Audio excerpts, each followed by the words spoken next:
আসসালামু আলাইকুম রহমতুল্লাহ। আমরা এই মুহূর্তে অবস্থান করতেছি আমদা আজিজিয়া এমদাদুল উলুম মাদ্রাসায়। এই মাদ্রাসাটি 2001 সালে 24 বছর আগে স্থাপিত পোরশা থানার আমদা গ্রামে।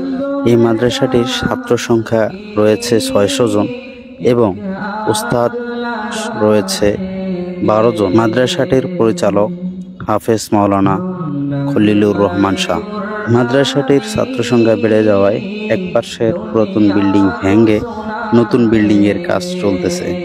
উক্ত মাদ্রাসাটিতে নুরানি, হেফজ এবং কিতাব বিভাগ, হেদায়া জামাত পর্যন্ত রয়েছে। মাদ্রাসার ছাত্রদের রুচিসম্মত উন্নত মানের খাবার দেওয়া হয়। আপনারা যারা এই মাদ্রাসা সম্পর্কে আরো কিছু জানতে এবং শিক্ষা অর্জন করতে চান, তাহলে আপনাদেরকে চলে আসতে হবে নওগাঁ জেলার পোরশা থানায় আমদা গ্রামে। আমদা গ্রামে আসলেই এই মাদ্রাসাটি রাস্তার পাশেই অবস্থিত। ভিডিওটি ভালো লাগলে লাইক, কমেন্ট এবং শেয়ার করে দিন এবং পেজটি ফলো করে আমাদের সাথেই থাকুন পরবর্তী ভিডিওটি দেখার জন্য। আসসালামু আলাইকুম ওয়া রাহমাতুল্লাহি ওয়া বারাকাতুহু।